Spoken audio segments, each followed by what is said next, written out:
of the line in two-dimensional space that is represented by this vector r equals to 1 minus 2t I minus 2 minus 3t j.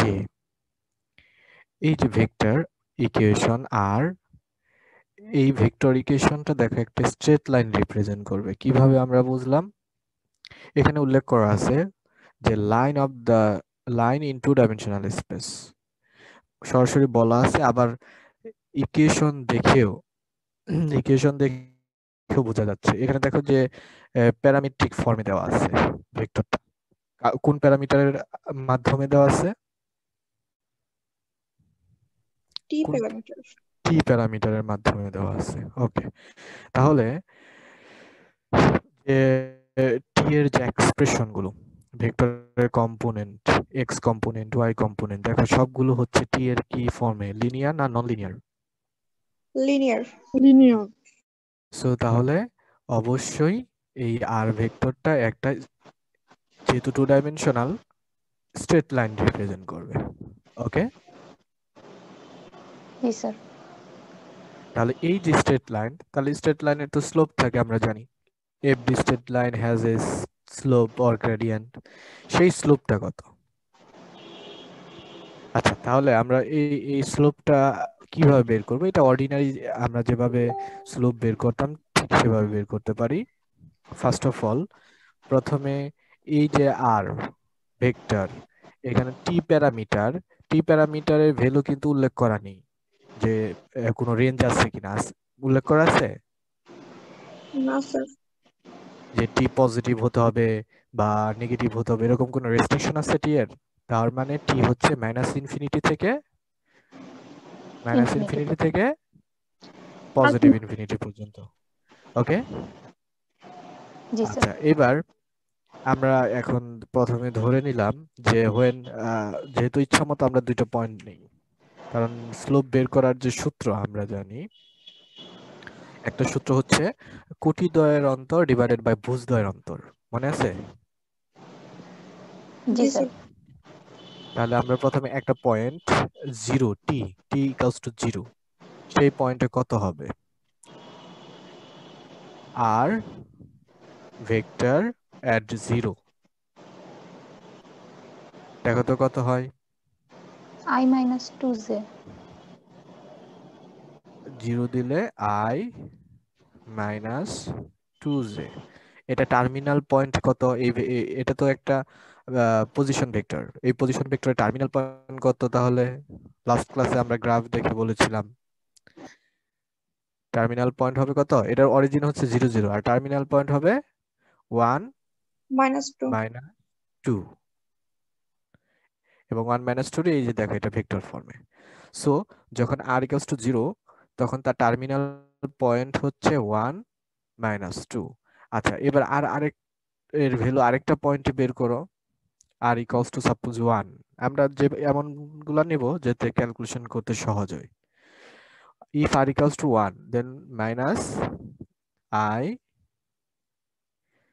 plus minus r equals to 1, হ্যাঁ, plus j, তাই না? Hello, জি sir. জি sir. তাহলে এই r equals to 1 হলে terminal point কত আসতেছে? -1 আর 1। Minus 1 আর 1। আচ্ছা, এই টার্মিনাল পয়েন্ট গুলো কোথায় অবস্থিত বলো তো? আমরা এই যে এটা দেখো, এই যে ফিগারটা, এই যে এখানে যে ব্লু লাইনটা দেওয়া আছে, এখন এই প্রত্যেকটা টার্মিনাল পয়েন্ট হচ্ছে ওই যে স্ট্রেট লাইন আর তার উপরে অবস্থিত। সো এই যে পয়েন্টগুলো আমরা পাচ্ছি 1 -2 -1 1, এই পয়েন্টগুলো আসলে অ্যাকচুয়ালি কার উপর অবস্থিত? লাইনের উপর অবস্থিত। এই লাইনের উপর অবস্থিত, যেহেতু এগুলো টার্মিনাল পয়েন্ট, আর টার্মিনাল পয়েন্ট নিয়েই আমাদের কার্ভ ড্র করতে হয়। সো এখন এই দুইটা পয়েন্টের থেকে যদি আমরা স্লোপ বের করি, তাহলে সেটা অবশ্যই কার স্লোপ হবে? স্ট্রেট লাইনের স্লোপ। স্ট্রেট এই লাইন। এই যে মনে করো এখানে যে বেগুনি কালারের একটা দেওয়া আছে। এখন এইখানে একটা পয়েন্ট, এইখানে একটা পয়েন্ট, সাপোজ দুইটা পয়েন্ট দিয়ে যদি স্লোপ বের করে তাহলে তো সেটা স্ট্রেট লাইনের স্লোপ।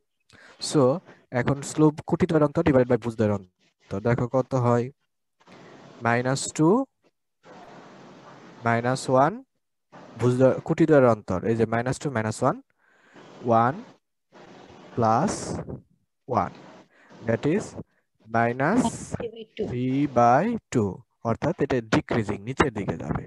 এই স্ট্রেট লাইনটা নিচের দিকে ডিক্রিজ করতে থাকবে, স্লোপ যেহেতু নেগেটিভ, নাকি? জি স্যার। জি স্যার। আচ্ছা, সো এই হচ্ছে আমাদের স্লোপ। কার কোনো কোশ্চেন আছে কিভাবে স্লোপ বের করতে হবে? না sir.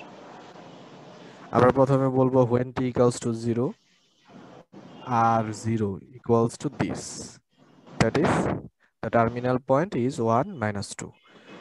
When t equals to 1, then r1 equals to this, that is the terminal point coordinates is -1 1. Therefore the slope of the line will be just it.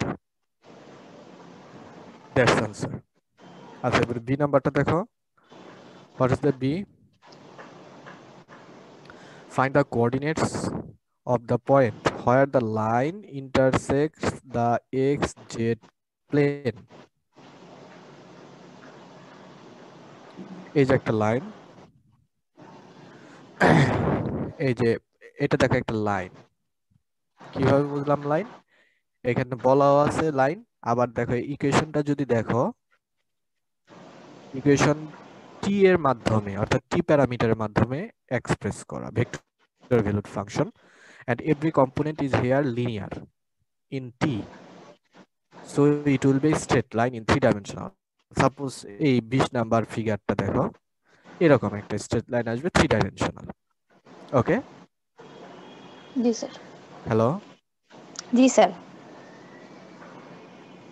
বুঝা গেছে? আচ্ছা, এবার বলতেছে যে এই লাইনটা, সাপোজ এই লাইনটা, এই যে বেগুনি লাইনটা, এই লাইনটা intersects the xz plane. আচ্ছা, xz plane কে বলতো? যেখানে y এর মান 0। xz plane কোনটা? হ্যাঁ, দেখো তো কোথায় xz plane, এখানে বোঝা যাবে? স্যার এখানে এক্সিট প্লেন হচ্ছে বাম পাশের উপরের জায়গাটা। এই যে এটা, জি স্যার। এই যে এটা, ঠিক আছে? জি স্যার। বাম বাম পাশে, বাম পাশে, বাম পাশের দিকে আর কি, ফ্রন্টে না কিন্তু, সামনে না কিন্তু, এই যে এটা যেটা আমরা তাকিয়ে আছি সরাসরি, যেটা আমাদের সামনে সেটা না, এই তীর চিহ্নটা হচ্ছে তার এই যে পাশের দেয়ালটা, মনে করো পাশের দেয়াল, এই যে এটা। আচ্ছা, এটা হচ্ছে X Y plane, X Z plane, অর্থাৎ y ইকুয়ালস টু 0, এই যে এক্স আর এই যে Z, so X Z plane হবে এই প্লেনটা নিয়ে। এই প্লেনটা এই স্ট্রেট লাইনটাকে কোথায় ইন্টারসেক্ট করছে?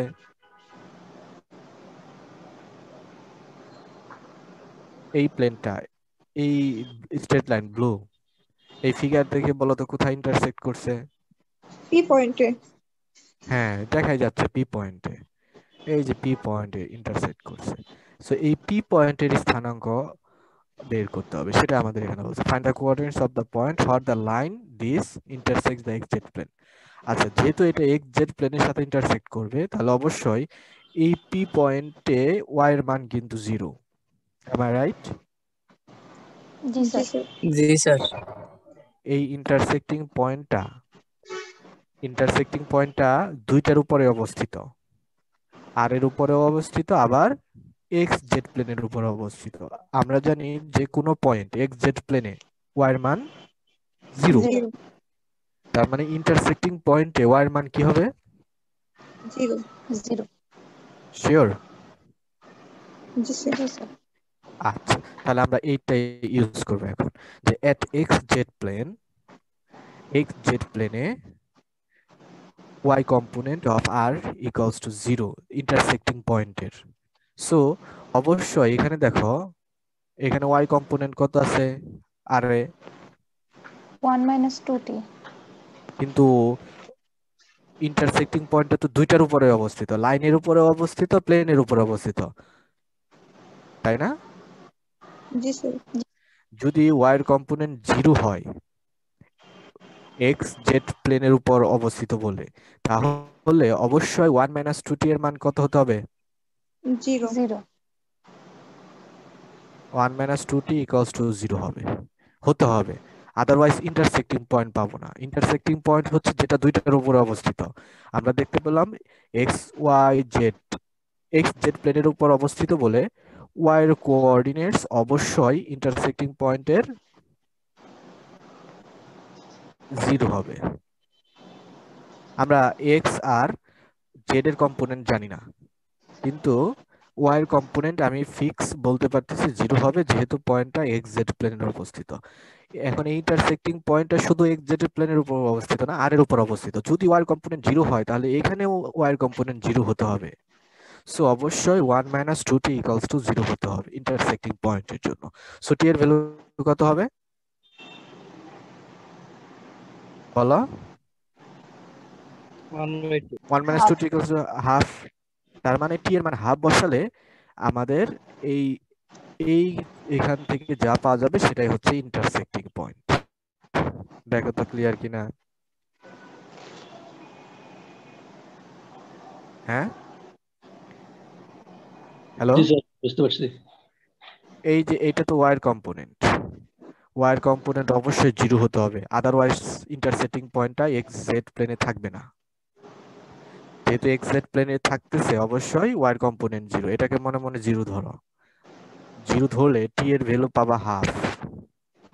তাহলে এই টি এর ভ্যালু হাফ এইখানে বসিয়ে দাও আর এর মধ্যে, যে পয়েন্টটা পাওয়া যাবে দেখো কত পাওয়া যায়, 2 প্লাস হাফ, দ্যাট ইজ 5/2, কমা 0, কমা 3/2।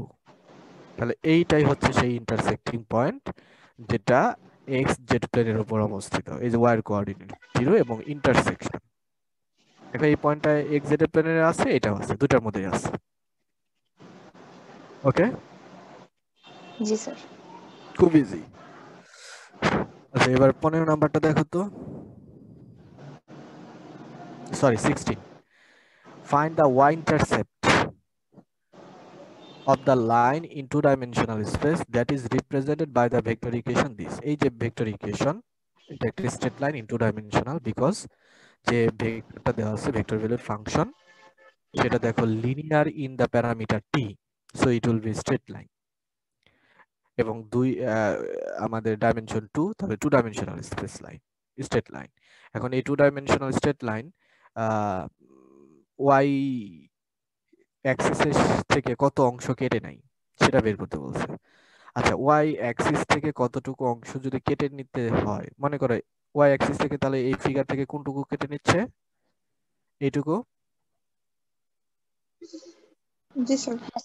তাহলে এই পয়েন্টটা ইন্টারসেক্টিং পয়েন্টটা ওয়াই অ্যাক্সিসের উপর অবস্থিত। জি স্যার। ওয়াই জি অ্যাক্সিসের স্যার।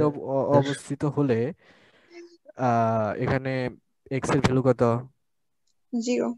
তাহলে 0। তাহলে এক্স এর ভ্যালু তুমি এখানে 0 বসাও। এক্স এর কম্পোনেন্টে এখানে কত আছে?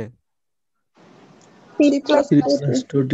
3 plus 2t equals to 0 বসাও, তাহলে equals to minus 3/2।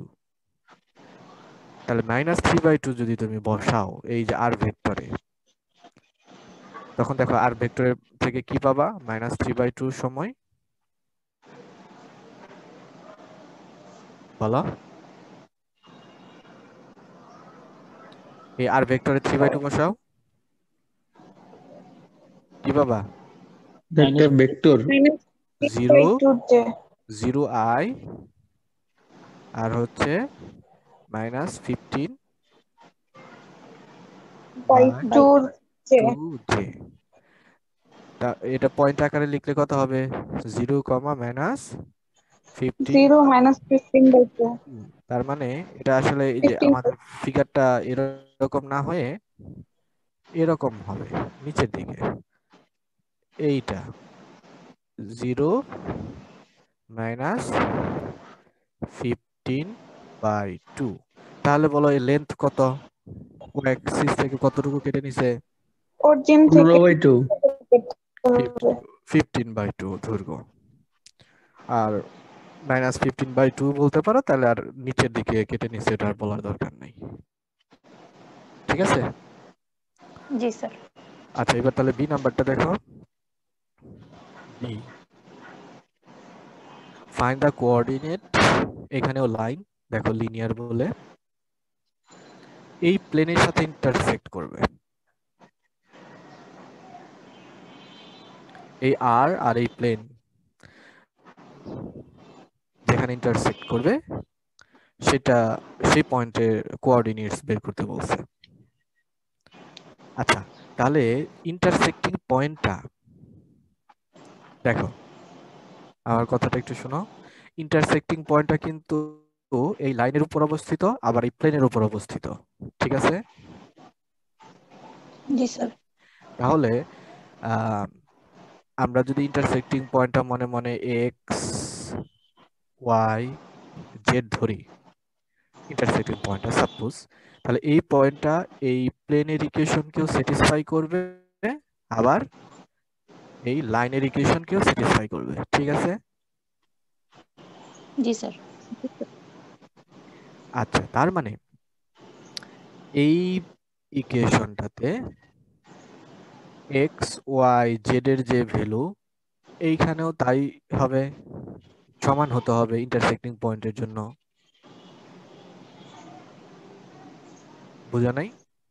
G sir. Intersecting point যদি এক্স ওয়াই জেড হয়, বা মনে মনে যদি x not y not z not হয়, তাহলে এইটার এই পয়েন্টটা এই প্লেনের যে এক্স এর value that is x not, x সমান সমান কত লিখবো যদি বসাই? এক্স নট এখানে কত লিখবো? ওয়াই নট এখানে কত লিখবো? Z nought. জেড। এইটা অবশ্য এইখানেও তো তাই বসাতে হবে, তাই না? কিন্তু এইখানে কিন্তু এক্স ওয়াই জেড নাই, আছে? কিন্তু এক্স না। কম্পোনেন্ট সমান সমান কত আছে? টি। টি। তাহলে এক্স কম্পোনেন্ট সমান সমান হচ্ছে t, y component 1 + 2t। 1 + 2t। 1 + 2t, আর জেড কম্পোনেন্ট -3t। -3t। এখন এই পয়েন্টটা যদি ইন্টারসেক্টিং পয়েন্ট হয়, তাহলে এক্স এর ভ্যালু, ওয়াই এর ভ্যালু, জেড এর ভ্যালু অবশ্যই এই সমীকরণকেও স্যাটিসফাই করবে। দেখো তো ঠিক বলছি কিনা? জি স্যার। জি স্যার। ইন্টারসেক্টিং পয়েন্টটা এই সমীকরণকে স্যাটিসফাই করবে, এইটার সমীকরণকে স্যাটিসফাই করবে। এখন মনে মনে ধরো এইটাই ইন্টারসেক্টিং পয়েন্ট, যেখানে টি ভেরিয়েবল, টি এর মানটা বের করব। টি এর মান বের করতে পারলে আমাদের ইন্টারসেক্টিং পয়েন্ট বের হয়ে যাবে। এটা যদি ইন্টারসেক্টিং পয়েন্ট হয়, তাহলে এই পয়েন্টটা আর ভেক্টরকেও স্যাটিসফাই করবে, আবার প্লেনকেও স্যাটিসফাই করবে। এই ভেক্টরটা দেখো এটাকে স্যাটিসফাই করে, কারণ এখানে তো দেয়া আছে এটা। তাহলে এইখানে আমরা যদি বসিয়ে দিই, কত পাবো? 3 ইন্টু টি, এক্স এর বদলে, এক্স এর বদলে কত? টি, ওয়াই এর বদলে 1 + 2t, 2t জেড এর বদলে -3t মাইনাস মাইনাসে মাইনাসে প্লাস, +3t। +3t = 2। এখন এটা সিম্পলিফাই করো, সিম্পলিফাই করলে দেখো টি এর ভ্যালু 3/4 আসে। 3/4। অর্থাৎ দেখো 3/4 হলে যে পয়েন্টটা পাবো, টি এর মান যদি 3/4 নাও, টি এর ভ্যালু যদি 3/4 নেই, দেখো তো এখান থেকে কি পয়েন্টটা পাওয়া যায়? এখান থেকে টি এর ভ্যালু 3/4 নিলে কত হবে পয়েন্টটা? বলো। 3/4i। 3/4 পয়েন্ট আকারে লিখলাম টার্মিনাল পয়েন্টটা। হ্যাঁ, দেন 1 + 3/2, টি। তার মানে হচ্ছে 5/2, আর এখানে আসবে -9/4। ওকে, জি স্যার। এই পয়েন্টটা যে পয়েন্টটা পেলাম এই পয়েন্টটা দেখো এখন এই প্লেনে বসাও, দেখো যে সমীকরণ স্যাটিসফাই হয়। 3 ইন্টু 3/4 মাইনাস 5/2 প্লাস 9/4 সরল করো 4 দিয়ে, তাহলে এখানে হবে 9, এখানে হবে -10, এখানে হবে 9, কত হলো তাহলে 8/4 সমান সমান 2। রাইট হ্যান্ড সাইড মিলছে? জি স্যার। তার মানে আমি বলতে পারি এই পয়েন্টটা এই প্লেনের উপর অবস্থিত, জি স্যার। আবার এই পয়েন্টটা তো এটার উপরে অবস্থিত, কারণ টি এর ভ্যালু যখন আমরা 3/4 নেব তখন তো এই পয়েন্টটাই পাওয়া যাচ্ছে। তার মানে এই পয়েন্টটা এই লাইনের উপর অবস্থিত, এই প্লেনের উপর অবস্থিত, দুইটার উপর অবস্থিত, মানে এইটা ইন্টারসেক্টিং পয়েন্ট। ওকে, জি স্যার। এবার এই যে এগুলো এই যে এখানে স্কেচ করতে বলা হচ্ছে, এগুলো স্কেচ করতে পারবে না 19? ওই যে প্রথমে একটা পয়েন্ট নাও, 0 থেকে 1, 0 পয়েন্ট নাও, 0 নিলে কত হয়? 1i, সরি, i প্লাস 0 যে 0 নিলে 1, 1, এই যে এটা মনে করো এটা 1, এটা 1 নিলে কত হয়? 0 আর 1, 0, 1। তাহলে এটা, তাহলে এইটুকুই হবে, এইটুকু। ডিরেকশন কোন দিকে হবে? বেশি নেওয়া যাবে না, কারণ 0 আর 1 এর মধ্যে আছে রেস্ট্রিকশন। বুঝলো নাই? জি স্যার। তাহলে ডিরেকশন কোন দিকে হবে? প্রথমে সবচেয়ে ছোট পয়েন্ট টি এর 0, তারপরে 1 এর জন্য এটা, মাঝখানে আরো অনেক পয়েন্ট আছে, সেগুলো যদি নাও দেখো ওই মাঝখানে পাবা, তাহলে ডিরেকশনটা হবে এই দিকে। ওকে, হ্যালো? স্যার স্কেচ করার সময় কি ডিরেকশন দিয়ে দিতে হবে, মানে মার্ক হ্যাঁ করে দিতে হবে? অবশ্যই, কারণ এটা ভেক্টর ভ্যালুর ফাংশন না। তাহলে আর ওই ফাংশন আর এই ফাংশনের মধ্যে পার্থক্য কোথায়? জি স্যার। এটা তো নামই ভেক্টর ভ্যালুর ফাংশন, অবশ্যই দিক আছে। সো এইভাবে এটা সহজ খুবই। এবার যদি উল্টোটা করি, গ্রাফ থেকে ইকুয়েশন, এটা মনে করো একটা গ্রাফ দেওয়া আছে, এখন ইকুয়েশন কত হবে? সাপোজ 19, এই যে গ্রাফ দেওয়া আছে, এই গ্রাফ থেকে বলো এখন ভেক্টর ভ্যালুর ফাংশনটা কেমন। এটা কিভাবে করতে পারি? ডিরেকশনও দেওয়া আছে। এটা করার জন্য আমরা যে লাস্ট ক্লাসে দেখা একটা এখানে থিওরাম দেখেছিলাম, এই যে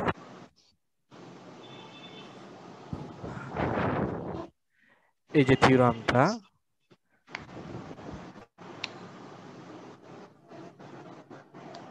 স্যার ওখানে লাইনের ইকুয়েশনটা বের করব। এই থিওরামটা কি, এই টি এটা হচ্ছে আর নট পয়েন্ট, এটা হচ্ছে আর1 পয়েন্ট, বা আর1 এই আর নট আর1 ভেক্টরের টার্মিনাল পয়েন্ট, শেষ পয়েন্টটা। ওকে, এই দুইটা টার্মিনাল পয়েন্ট দিয়ে যদি আমরা অ্যাড করি, যে স্ট্রেট লাইনটা পাওয়া যাবে, সেই স্ট্রেট লাইন বা লাইন তার ভেক্টর ভ্যালুর ইকুয়েশন হবে এরকম, আর ইকুয়ালস টু আর নট। এই আর নট হচ্ছে ইনিশিয়াল পয়েন্ট। দেখো আমরা যদি এই যে ভেক্টর সাইনটা কোন দিকে নেওয়া, হ্যালো, আর নট থেকে আর 1 এর দিকে। এই দিকে, তাহলে এইটা হবে ইনিশিয়াল পয়েন্ট। সো এখানে আর নট, কিন্তু ভেক্টর ভ্যালুর ডিরেকশনটা যদি এরকম হতো, এইরকম, তখন এইটা হয়ে যেত আবার আর নট। আর1 প্লাস, আর1 প্লাস এরকম হয়ে যেত। ওকে, বোঝা গেছে? জি স্যার। সো আমরা এই ইনিশিয়াল পয়েন্ট প্লাস প্যারামিটার টি ইনটু এই আর1 মাইনাস আর নট, এই টি এর ভ্যালুর উপর ভিত্তি করে আমরা ভেক্টরটার লেন্থ কতটুকু হবে সেটা আমরা পাবো। আমরা লাস্ট ক্লাসে বলেছিলাম টি এর ভ্যালু যদি 0 থেকে 1 পর্যন্ত নাও তাহলে জাস্ট এই দুইটা পয়েন্টের মধ্যবর্তী যে ভেক্টরটুকু সেইটুকু পাওয়া যাবে, ঠিক আছে? যদি একের চেয়ে বড় নাও তাহলে ওই টার্মিনাল যে সেকেন্ড পয়েন্ট সেটার থেকে বাইরে চলে যাবে, মানে বড় হয়ে যাবে। আর যদি 0 এর চাইতে ছোট নাও তাহলে পেছনের দিকে ব্যাক করে মানে এক্সটেন্ড হতে থাকে। সো এইটা ইউজ করে আমরা ইকুয়েশন গুলো বের করতে পারি। খুব ইজি, দেখো কিভাবে। এখানে যে ডিরেকশন দেওয়া আছে তাহলে এইটা হবে আমাদের r naught, am I right? জি স্যার। আচ্ছা, তাহলে vector valued function r equal to r naught vector আকারে লেখো, ভেক্টর আকারে লিখলাম, এখানে আর নট লিখবো। আর নট কি হবে? এটার কোঅর্ডিনেটস কত? পি এর 3 4 3 4 3 4 প্লাস টি ইনটু ভেক্টর কি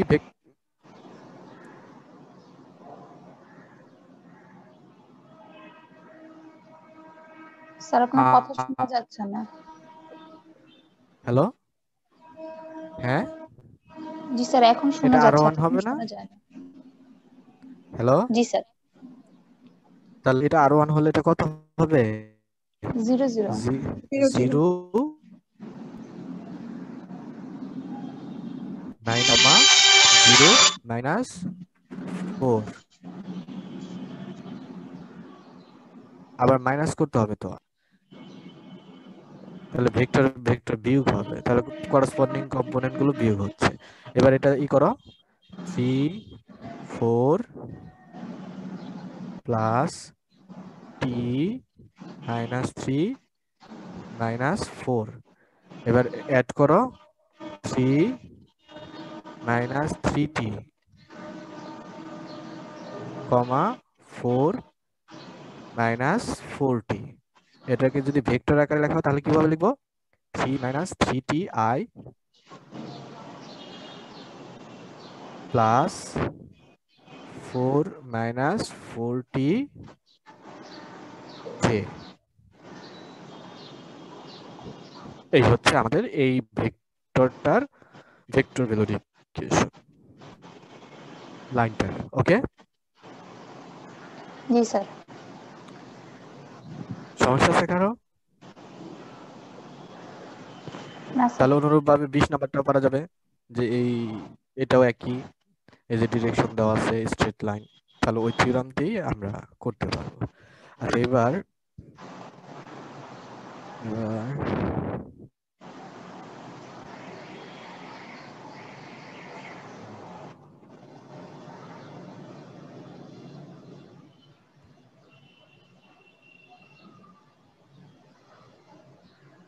39 40 লাস্ট ক্লাসে তো করা হয়েছে। 38 আর 37 হচ্ছে এটার উল্টোটা, মানে হচ্ছে এই যে দেখো, আমরা যদি 37টা দেখি,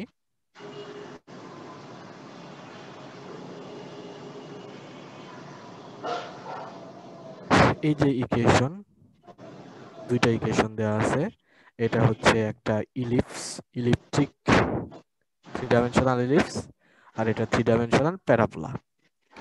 এখন এইটাকে ভেক্টর ভ্যালুড ফাংশনে লিখতে বলা হচ্ছে, ভেক্টর ভ্যালুড ইকুয়েশন আকারে, by using the parameter x equals to t ধরে। তাহলে খুব ইজি, x ইকুয়ালস টু প্রথমে t ধরলে তাহলে x কম্পোনেন্টের মান কত? t। এবার y কম্পোনেন্টের মান কত হবে? এই যে y টি ইকুয়ালস টু কত? স্কয়ার। t square. z কম্পোনেন্টের মান কত হবে? এই ইকুয়েশন থেকে z টা লিখতে হবে, সেটা কত হতে পারে? 1/9 square root 81 minus 9x square. 9x সমান কি? T t square minus 9 y square মানে কি? t স্কয়ার, তাহলে t টু দা পাওয়ার 4। 4। এই যে x t y t z t পেয়ে গেলা। সো ভেক্টর ভ্যালু এটা কেমন হবে? R vector equals to t i plus t square j x i plus y j plus এই যে জেড এখানে কে, দ্যাটস আনসার। ওকে, জি স্যার। আচ্ছা আমরা এবার এই 43 করব।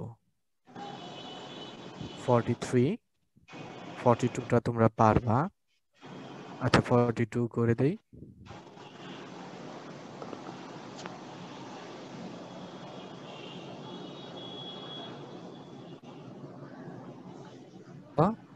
কেমন হবে 42? 42 যে ইকুয়েশনটা দেওয়া আছে, এটা কার ইকুয়েশন? ইলিপস।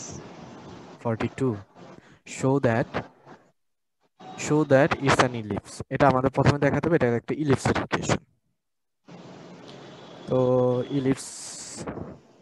ইলিপসের ইকুয়েশন দেখানোর জন্য আমাদের টার্গেট কি বলো? কি ধরনের আনতে হবে ইলিপসের equation? x square by y square plus y square plus b square equal to 1. হ্যাঁ এরকম আনতে হবে। তাহলে এক্স কি, এক্স কম্পোনেন্ট কত এখানে? What is x component? 3 cos t 3 cos t। y component 3 3 sin t sin t। তাহলে x square plus y square 9। Okay, কিন্তু এটা কি বলো তো, এটা কার ইকুয়েশন? সার্কেল। সার্কেল 3D তে হ্যাঁ সিলিন্ডার হ্যাঁ, এটা তো 3 ডাইমেনশনালে দেওয়া আছে, তার মানে এটা কিসের ইকুয়েশন? সিলিন্ডারের। মনে করো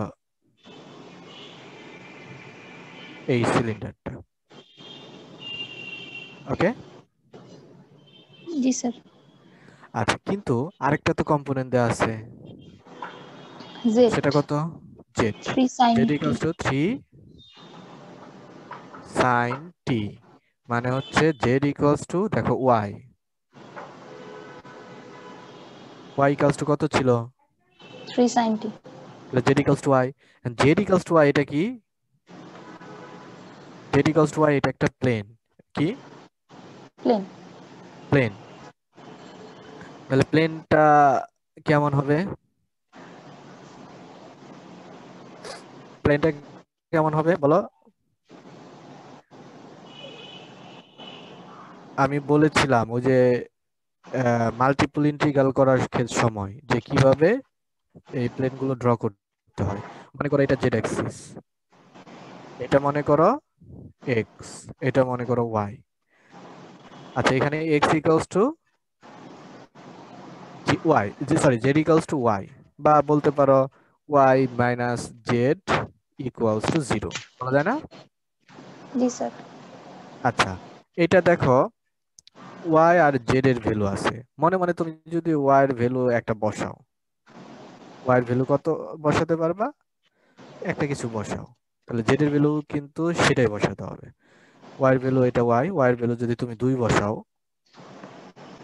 মানে এটা এই কোঅর্ডিনেটসটা হবে 0 2 0, 2 আর এইটা হবে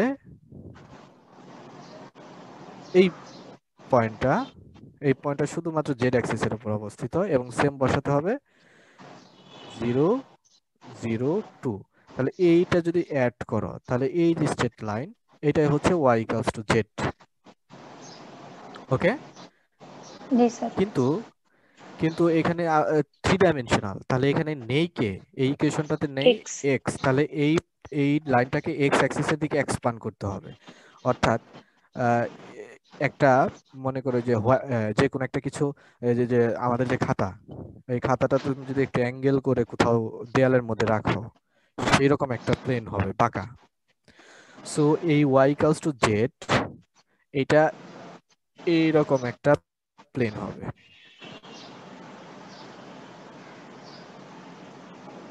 বুঝা গেছে? জি স্যার। এখন এই প্লেন আর এই সিলিন্ডার যে কাট করবে সেটা দেখো এরকম বাঁকা একটা এরকম শেপ হবে, যেটা একটা ইলিপস।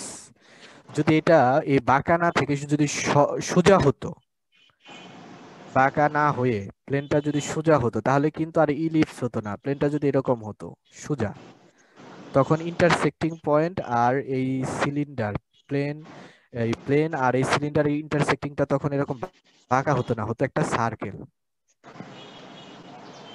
বুঝো নাই? জি স্যার। এখন এই সার্কেলটা তুমি যদি একটু বাঁকা করে লেখো সেটা কি আর একটু চ্যাপ্টা হয়ে যাবে, যদি এরকম করে ধরো তখন সেটা হয়ে যাবে ইলিপস। সো এটাই বলা হচ্ছে এটা হচ্ছে একটা ইলিপস, তাহলে এটাই হচ্ছে তার প্রমাণ। এখন এই ইলিপসের find the length of major and minor axis, major আর মাইনর অ্যাক্সিসের তোমার লেন্থ বের করতে বলা হচ্ছে। এটা কিভাবে বের করতে পারি বলো? হ্যালো, বলো, একটু অ্যাজাম করো কিভাবে বের করা যেতে পারে।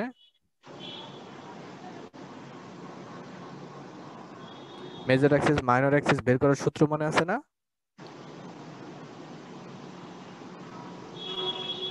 জি হ্যাঁ, স্যার। কিভাবে? X square by a plus y square b by b যদি হয় ইলিপস হয় তাহলে আপনার 2a বাই 2b। 2a হচ্ছে আপনার মেজর অ্যাক্সিস আর 2b হচ্ছে মাইনর অ্যাক্সিস। আর 2b। তাহলে এটা কইরো, দেখি কি আসে, আমাকে নেক্সট ক্লাসে ইনফর্ম করবা। ওকে, জি স্যার। আমি এটা তোমাদের রেখে দিলাম, পরেরটা করি। 43, 43, 44 আর 46, এই তিনটাই করবো আজকে। আচ্ছা, ফর দ্য হেলিক্স, হেলিক্স মনে আছে? হেলিক্স, জি স্যার। চলো একটু দেখে আসি।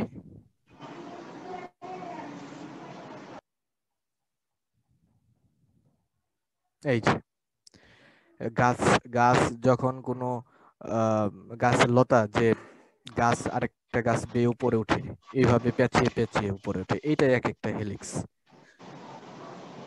এই হেলিক্স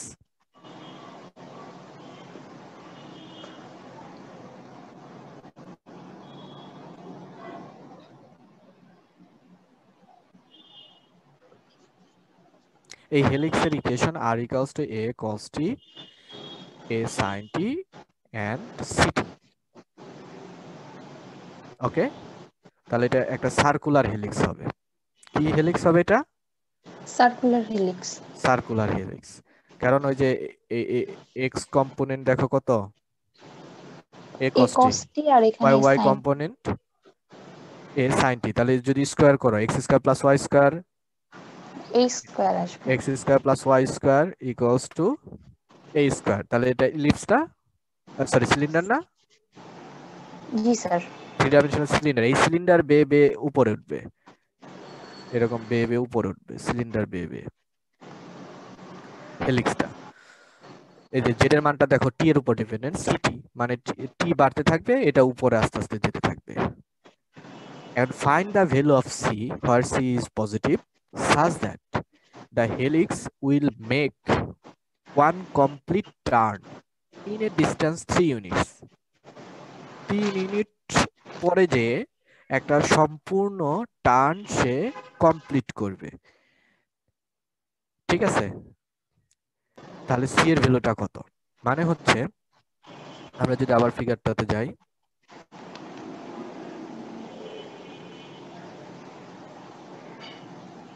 আচ্ছা দেখো এই হেলিক্সটার স্টার্টিং পয়েন্ট হচ্ছে যেখানে, এটা টি এর ভ্যালু আস্তে আস্তে বাড়তেছে বাড়তেছে বাড়তেছে বাড়তেছে, এইখান দিয়ে ঘুরে ঘুরে আবার এইখানে, সাপোজ এই যে এক্স জেড প্লেন এইখানে যখন আসলো তখন একটা টার্ন কমপ্লিট হয়ে গেল, মানে একবার ঘুরে আসলো। বুঝা গেছে? জি স্যার। অপরভাবে বলতে পারো যখন 2 পাই ডিগ্রি কমপ্লিট হয়ে যাবে। দেখো এখান থেকে যদি শুরু করো, এই ঘুরে ঘুরে ঘুরে ঘুরে যদি আবার এখানে আসো, 2 পাই ডিগ্রি হয়ে গেল না? হ্যাঁ স্যার। তার মানে টি এর ভ্যালু যখন 2 পাই হয়ে যাবে, যখন টি এর ভ্যালু 2 পাই হবে, তখন একটা টার্ন সম্পূর্ণ করে হেলিক্স। Am I right? জি স্যার। আচ্ছা, তাহলে এটাই আমাদের ইউজ করতে হবে। ওখানে বলতেছে একটা টার্ন এই করবে, কমপ্লিট করবে, তাহলে টি এর ভ্যালু কত হতে হবে? 2 পাই। এখানে বলা হচ্ছে স্ট্রিক্টলি যে ওয়ান কমপ্লিট টার্ন, একটা complete turn at distance 3 along the z axis, z axis এর দিকে 3 ইউনিট উপরে। মনে করো এইখান থেকে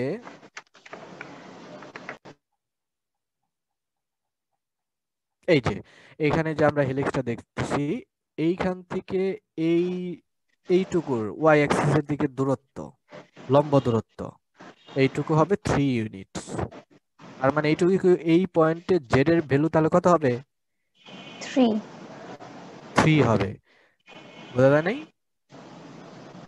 জি হ্যাঁ স্যার। স্যার। এখান থেকে এখানে যদি ডিসটেন্স জেড এর দিকে 3 হয়, তাহলে এইখানে জেড কম্পোনেন্ট এক্স ওয়াই আমি জানি না, বাট 3 অবশ্যই জেড এর হবে, না হলে তো আর 3 ইউনিট উপরে হচ্ছে না।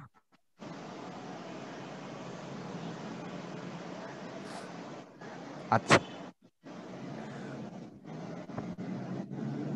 ওকে, তাহলে আমরা এখানে আহ এক দুইটা জিনিস আমাদের এখানে কাজ করতে হবে। প্রথম জিনিস হচ্ছে ওয়ান কমপ্লিট টার্ন কমপ্লিট করে যখন টি ইকুয়ালস টু কত বলো? 2 pi. 2 pi. For one turn of helix, এইভাবে লিখতে হবে, we know that for one turn of helix t equals to 2 pi. Now আর আচ্ছা, আরেকটা জিনিস, আহ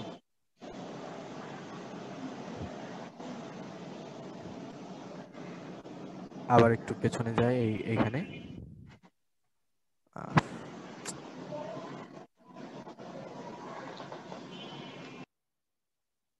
আচ্ছা এইখানে, হ্যালো, জি স্যার। দেখো এই শুরুর পয়েন্টটা কোথায় অবস্থিত?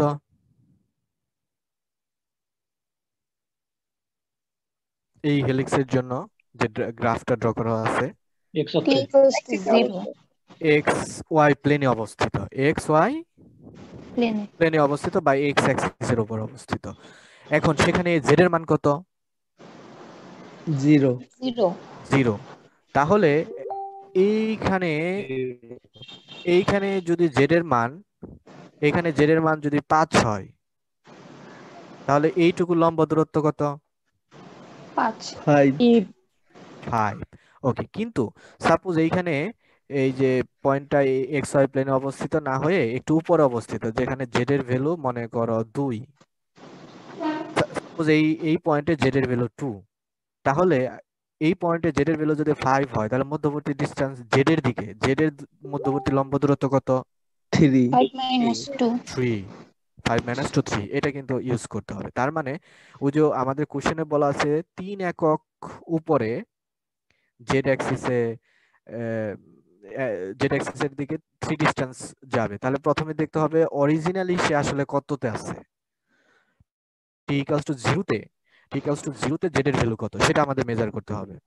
বোঝা গেছে? জি স্যার। আচ্ছা, তাহলে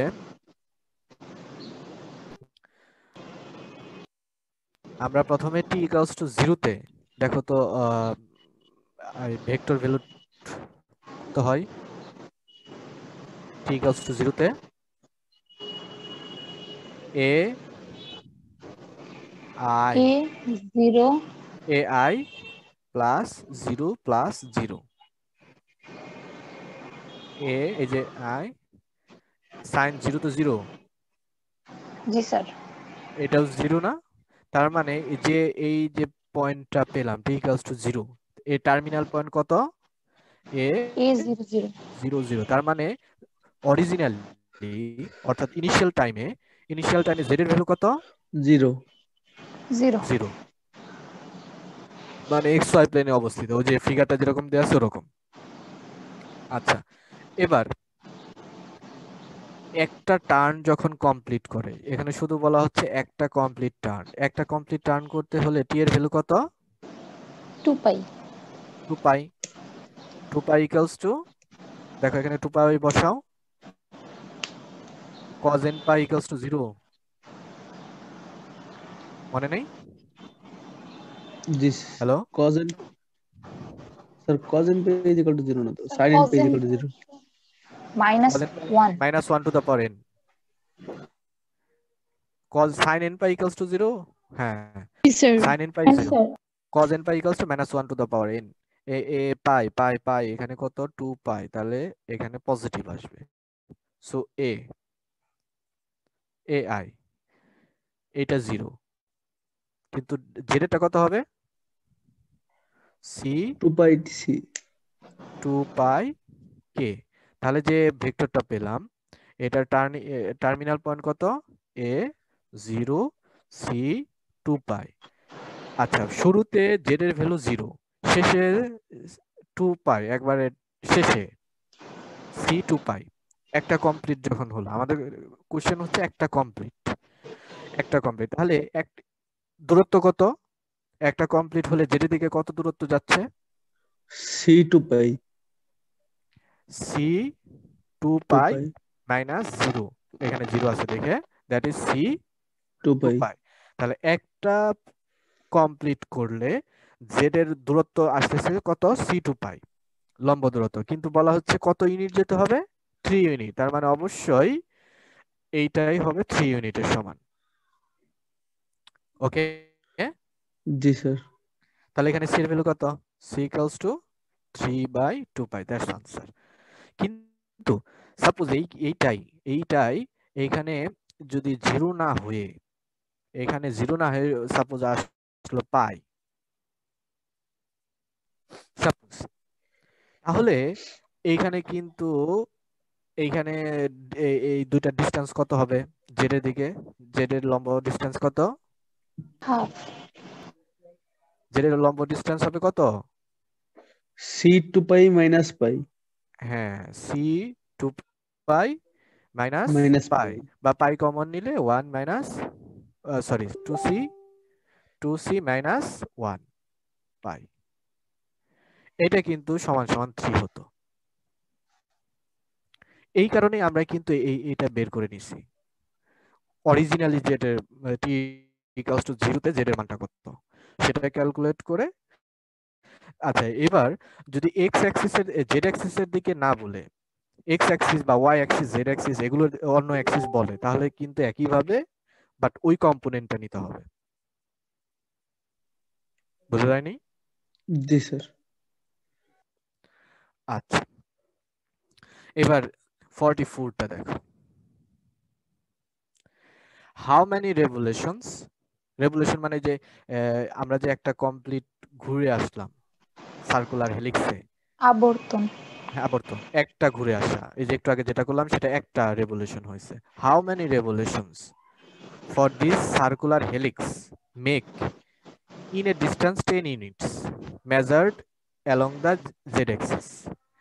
জেড এক্সিস বরাবর 10 ইউনিট তুমি অগ্রসর যদি হও, তাহলে কয়টা আবর্তন হয়ে গেছে হেলিক্সের? কোশ্চেনটা বুঝতে পারছো? জি স্যার জি স্যার মনে করো এই যে ফিগারটা আমরা এখানে দেখবো এখন, এই যে হেলিক্স,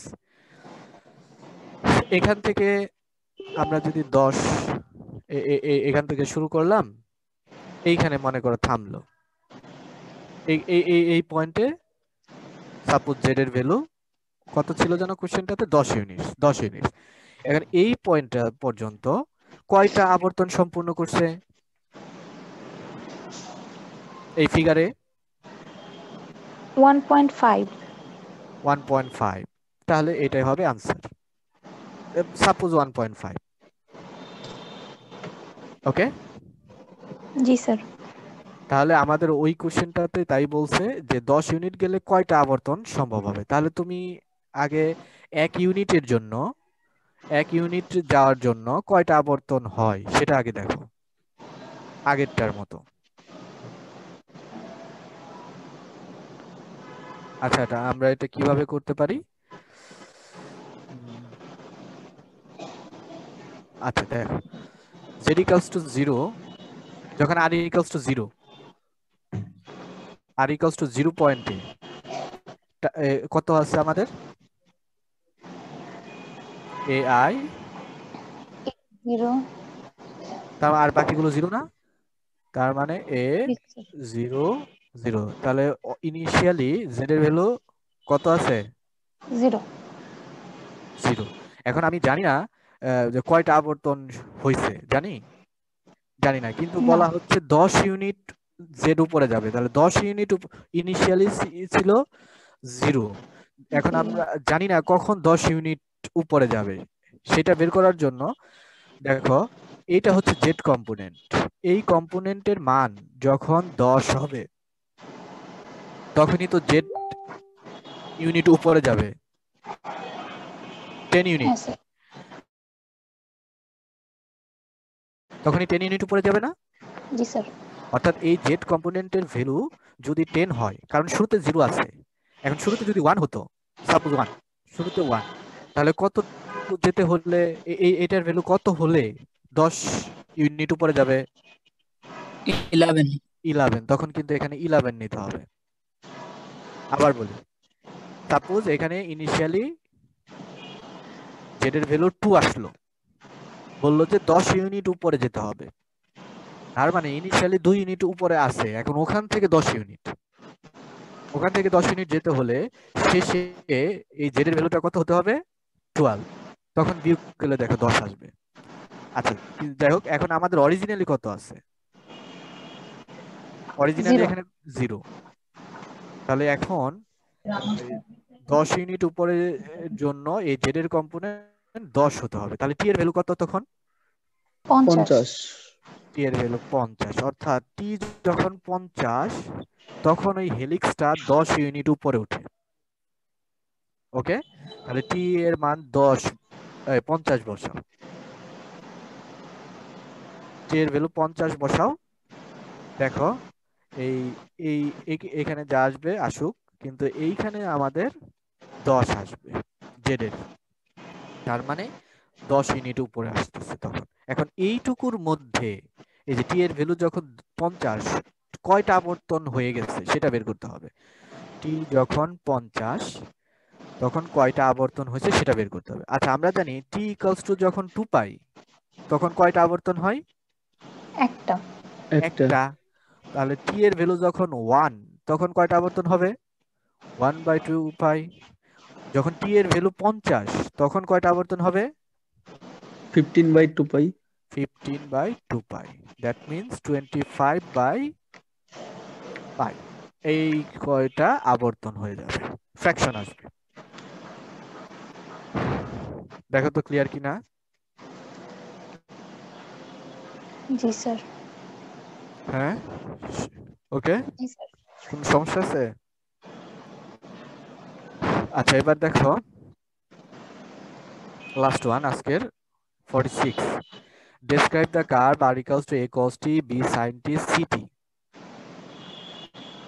বলো তো এটা কার ইকুয়েশন?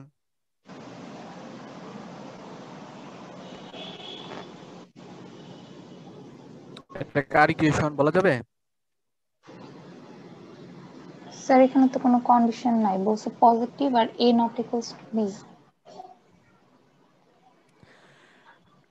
হ্যাঁ, কিন্তু মানে হেলিক্সের ইকুয়েশন। হেলিক্স, আচ্ছা ওকে হেলিক্স হতে পারে, তবে আমরা যে হেলিক্সটা পড়ে আসছি তার নাম কিন্তু সার্কুলার হেলিক্স। কেন সার্কুলার হেলিক্স? কারণ ওই কারণ এখানে হেলিক্সটা a আর b এর কম্পোনেন্ট সমান। ওই হেলিক্সটা হেলিক্সটা সিলিন্ডারের উপর অবস্থিত। কিসের উপর অবস্থিত ছিল? সিলিন্ডার। সিলিন্ডার। এখন দেখো সিলিন্ডারটা যদি তুমি 2 ডাইমেনশনাল কল্পনা করো, সেটা কিন্তু একটা সার্কেল।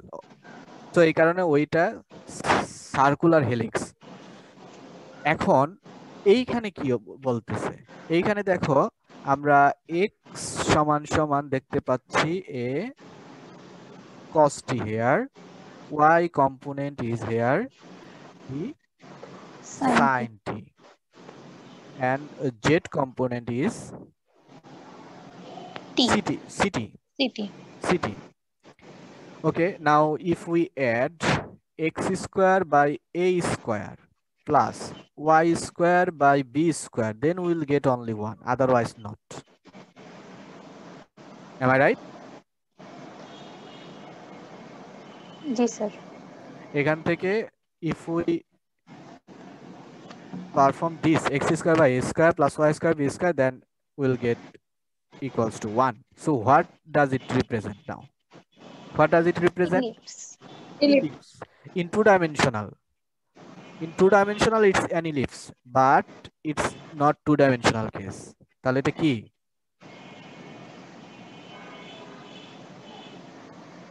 বলো। ইলিপসটাকে এখানে কে নেই? এই ইকুয়েশনটাতে কে নেই? জেড। ইলিপসয়েড। জেড নাই। তাহলে এইটাকে জেড অ্যাক্সিস বরাবর এক্সপান্ড করো, তাহলে একটা সিলিন্ডারই পাবা, বাট সেটা ইলিপ্টিক শেপের, চ্যাপ্টা, মানে গোল হবে না, সার্কেলের হবে না। মনে করো যে আমরা যে পাইপ দেখি অভ্যস্ত, সেই পাইপটাকে তুমি যদি প্রেস করে, দুই পাশ থেকে প্রেস করে মানে একটু চ্যাপ্টা করো, তখন যে সিলিন্ডারটা পাবা সেটাই হচ্ছে এটা, x square by square plus y square by b square equals to 1। দেখো তো বুঝতে পারছি কিনা জি আমরা? স্যার। সিলিন্ডার, বাট কি শেপের? ইলিপ্টিক শেপের। ইলিপ্টিক সিলিন্ডার বলা হয়। এটাকে কি সিলিন্ডার বলা হয়? ইলিপ্টিক সিলিন্ডার। ইলিপ্টিক সিলিন্ডার। কিন্তু এটা তো শুধুমাত্র দুইটা কম্পোনেন্ট নেওয়া হচ্ছে। 3 number z equals to city, z equals to city. তার মানে এখন z এর মনে করো শুরুতে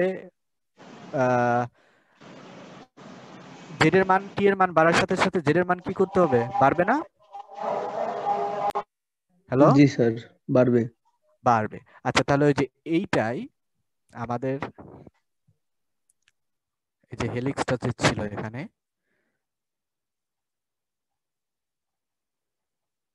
এই যে হেলিক্সটা এখানে দেখো z ইকুয়ালস টু সিটি, শুধু পার্থক্যটা ছিল আমাদের এইখানে a এর জায়গায় b, এর জায়গায় b হতে এই যে এখানে যে সিলিন্ডারটা পেলাম, সিলিন্ডারটা মানে ছিল একেবারে সার্কেল এর মতো করে উপরে উঠতেছে। যখন এখানে বি হবে তখন তখন এই ফিগারটাই পাবো, বাট একটা চ্যাপ্টা সিলিন্ডার উপর, ইলেকট্রিক সিলিন্ডারের উপর। তাহলে এখানেও হেলিক্স পাওয়া যাবে, কিন্তু সেই হেলিক্সটা এরকম সার্কেলের মতো হবে না। এখান থেকে যে এখানে আসতেছে সিলিন্ডারের উপরে, তখন ওই ক্ষেত্রে কার উপরে থাকবে? ইলিপ্টিক সিলিন্ডারের উপরে, একটু চ্যাপ্টা সিলিন্ডারের উপরে থাকবে। তখন এইখান থেকে যদি শুরু করে এইভাবে এইভাবেই উঠতে থাকবে, হেলিক্সই আসবে, বাট সেটা সিলিন্ডারের উপর অবস্থিত না বলে কিসের উপর অবস্থিত আমাদের এক্ষেত্রে? হ্যালো? ইলিপ্টিক সিলিন্ডারের উপর। ইলিপ্টিক সিলিন্ডারের উপর। তখন আমরা ওটাকে বলবো ইলিপ্টিক হেলিক্স। কি বলবো? ইলিপ্টিক হেলিক্স। এটা হচ্ছে সার্কুলার হেলিক্স, কারণ এই যে সিলিন্ডারটা দেখো একটা সার্কেল, ইলিপ্টিক ইলিপস। তখন ওটাকে বলবো ইলিপ্টিক হেলিক্স।